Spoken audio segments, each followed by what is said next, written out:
So we see we have a bit of a Silicon Valley theme going on here. I'm with Jasper, now Cisco-Jasper. Last year we were here as Jasper. We were acquired by Cisco 6 months ago, and hence the Cisco-Jasper part. What I'm here to talk about is looking back at some of the incredible sea changes that we've gone through in Silicon Valley and actually in all of our lives, and understanding what are the lessons that we can learn from those and how do we apply them to the connected car revolution. So the premise here is that connected cars are the next great consumer electronics device. If we think about something that we've all had, most have probably had in the past, a personal computer, and when you connected the internet to it, something amazing happened. The dot-com revolution took place. And then we've probably all carried flip phones in our pockets, those Nokia phones that the glass guy was just describing. And we use them for text, we use them for phones, and we found them indispensable. If we left home without them, we'd go home and get them. Well, what happened? We plugged the internet into them, and something amazing happened. The smartphone revolution, this app revolution took over. Here's where we are today. Cars, something that we love, something that's, most of our discretionary income other than housing goes to our cars. They're getting the internet as well. And this is the beginning of the connected car revolution. Now, what can we learn from some of these past sea changes? Because these sea changes are pretty much going to help us inform what it is that we need to do to make sure that we don't make some of the mistakes of the past.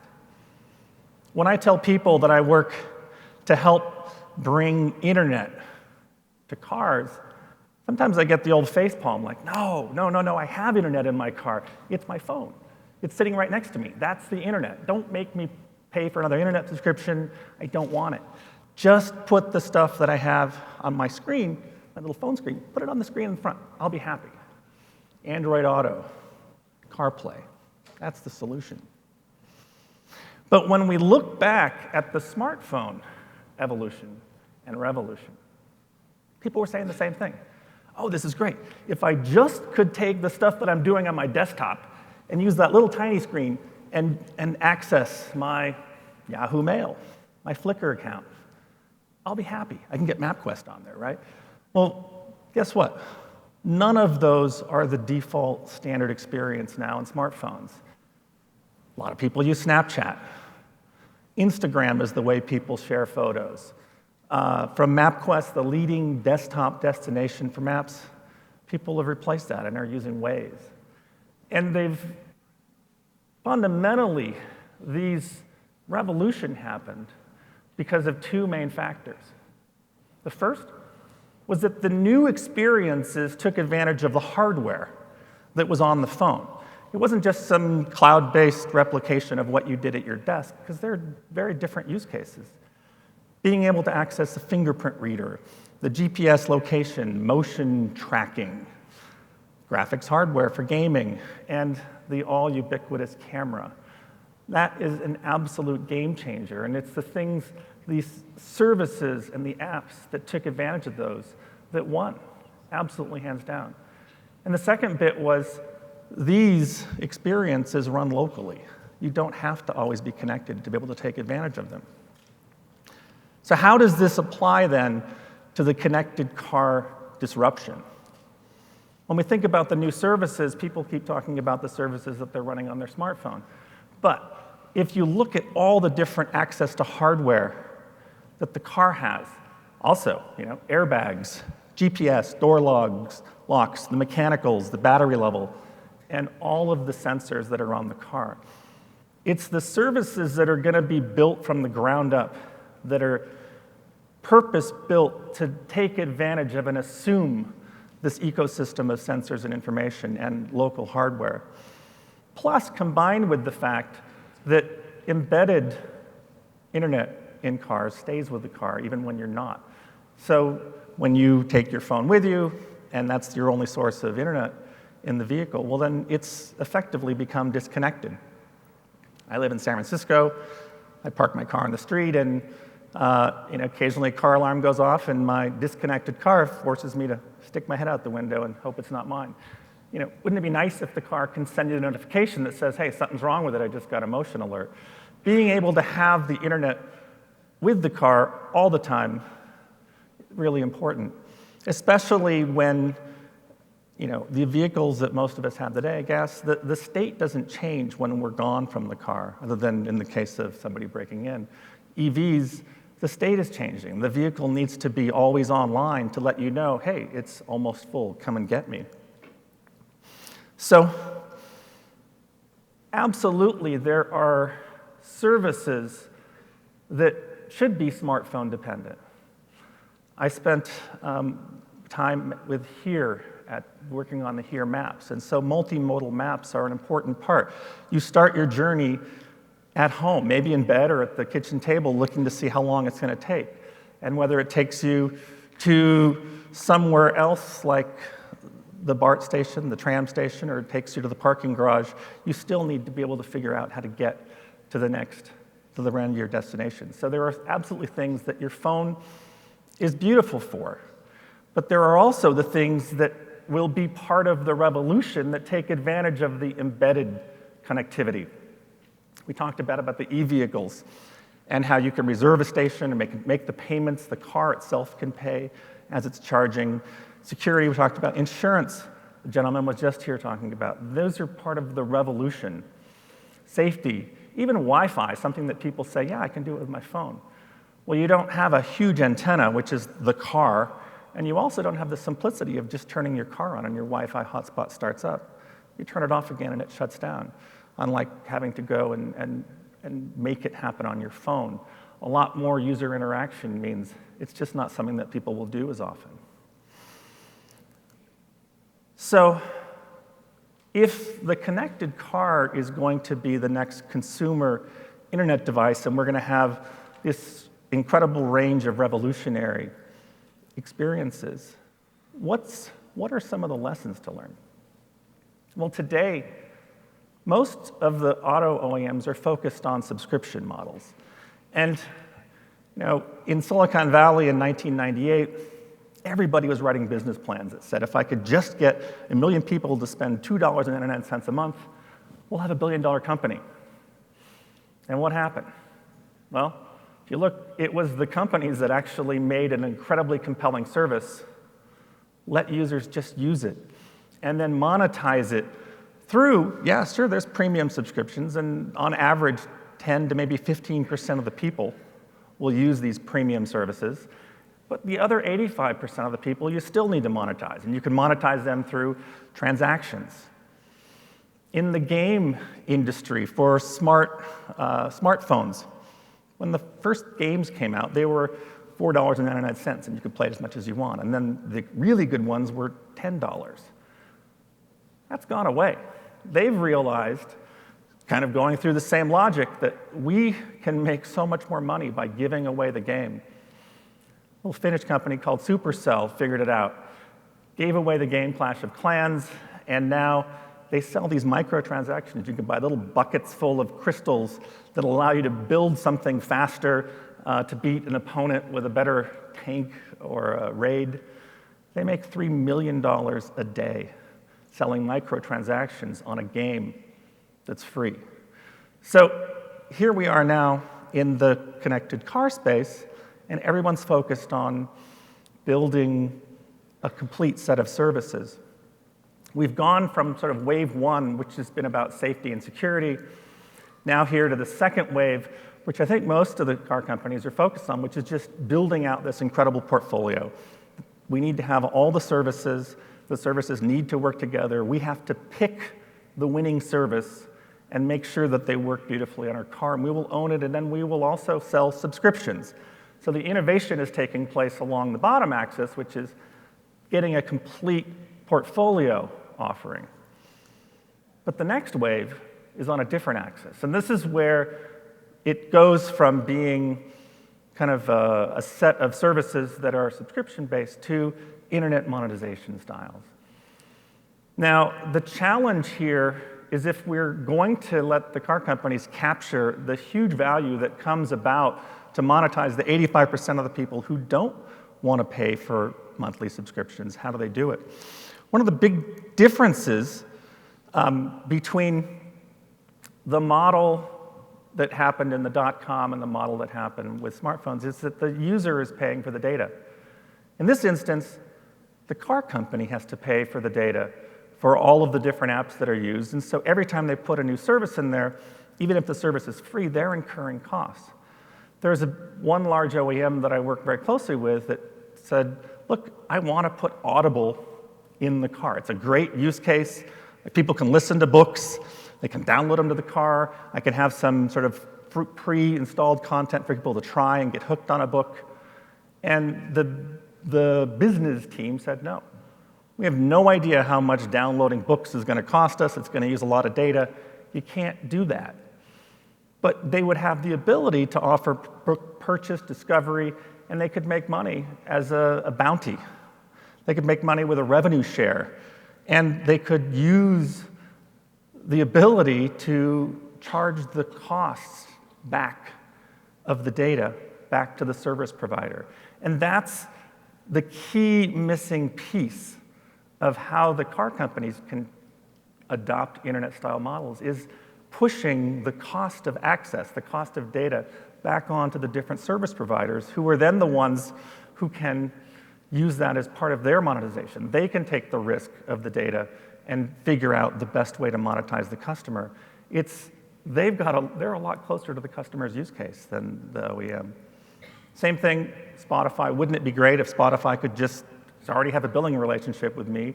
I've got a family plan. For an extra add-on, I could add on my car and not have to worry about keeping my phone charged.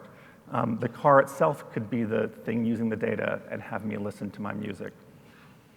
We talked a lot about insurance, having the ability to let the insurance providers, again, cover not just the cost of the data. Maybe this is a model where they mark up the cost of the data and sell the data not just for what it's costing them, but what it's worth. So this movement to internet monetization is going to start increasing the complexity, because you've got to figure out not just how much data is my car using, the Tesla model. The Tesla pays the bill, everything's all included, but a model that says how much is each one of these services using. And then you've got to understand for each service, what's the authentication? What's the authorization? Are they allowed to use it? Are they allowed to understand that, oh, we're running out of their Wi-Fi plan, and wouldn't it be nice if we could know that and have the system fire off some intelligence to a CRM system that says, hey, it's time for you to renew. So this gets into a little bit what Jasper does, and it's about empowering the automotive OEMs to change the economics and the management of their connected services so that they can capture the real upside of the consumer electronics device. The ability to do this split billing. Today, car companies are using the split billing as part of the Jasper platform to offer, with their one internet module, they can split it up and offer Wi-Fi. And so they'll know that, hey, this traffic is being used by the kid watching Netflix on the tablet, and the rest of the traffic is for FOTA and for diagnostics and for information that the auto company is happy and willing to pay for. And being able to just even split it in two and say, this is great, I can now start to use the internet connection in the car to make money by selling these plans. Well, if you take that to the next extension, being able to have every service understand the amount of data it's using. And it's not just megabytes, but if you're roaming, if you're in a different state, there's taxation. There are very, very sophisticated cost models associated with how much the data costs when you're driving. Being able to then also turn these things off and on at the service level. So you can say, guess what, your plan ran out, we're gonna stop it and redirect you to somewhere where you can re-up. And having the entire thing done as an automation layer. So here you've got vehicles connecting through the operator networks that really need to get back to the IT systems, the CRM systems of the auto manufacturers, and having a platform in the middle that's Jasper's control center is one of the key pieces that really adds network intelligence to the auto companies so that they can build these sophisticated internet-style business models. So a quick recap on this. We want to be able to enable the connected car revolution through internet-style monetization models. The experience today with car companies is they're paying the data bill, and it makes it very difficult to just allow a proliferation of apps. Like you saw in the previous gentleman's slides, where 1.5 million apps, 1.6 million apps on Android, getting to be the app platform provider and taking a share of all of these apps is where the internet economies of scales come from. And to do that requires reallocating the costs of the information. So there's another lesson I wanted to talk about briefly as well, which is part of learning from the past and understanding how these things are going to move forward in the future. There was a session earlier today about your car talking to your home, and people saying the explosion of complexity that's taking place between what the car wants to say and has to say and everybody that it could possibly want to communicate with. It's a massive problem. And it's, in my previous life, I worked at Apple and was responsible for figuring out how applications talk to each other, inter-application communication. And the conclusion of that investigation was that the apps cannot scale by talking directly to one another. They need something that's an intermediary, something like, in the case of Apple, AppleScript, to let the users be able to know what is it that the application knows and can talk about that is of interest, and how do I command it to give me those things, and then use it to trigger other responses. When we look at cars, they have a context. And the context is everything it knows about. And if you want to understand where we're going with IoT and how this is all going to fit in with cars, you have to understand, what does the car have to say? The car, first and foremost, can talk about the vehicle state. This is, what's going on with the engine, what's the tire pressure, has there been an airbag incident? So it knows about the vehicle. It knows about the location of the vehicle. What road am I on? What's my current speed? Did I just detect a road hazard? It also knows about the destination. Where am I going? Did the person enter the destination? Am I interpreting where they're going? Am I going to recommend where they're going? But it's got not just a destination, but a route in mind. It knows about the person's activity, whether their identity, what music they're listening to. It can know about the context of the destination. The destination may be the Oakland Arena. The context may be going to see the Warriors in the finals. And finally, it can know about the person's state. It seems like whenever I get in a Mercedes, there's always a little coffee cup blinking at me, which I then figured out is telling me I'm tired and I should go find some coffee. Well, if the car knows that you've been driving a long time, it can start to interpret what your state is as well. And then that's context that people and other things can be interested in. Conversely, every one of these things, the vehicle, the location, destination, there are things from externally that the car is interested in. Is there a service bulletin? Well, great, I need the latest firmware. I'm in this location. Is there a parking spot nearby? Fantastic, I'm going to query for that. The destination, well, there's a route. And if something happens on the route, the routing engine will then push down a new route. So this is, again, part of the dialogue the car has.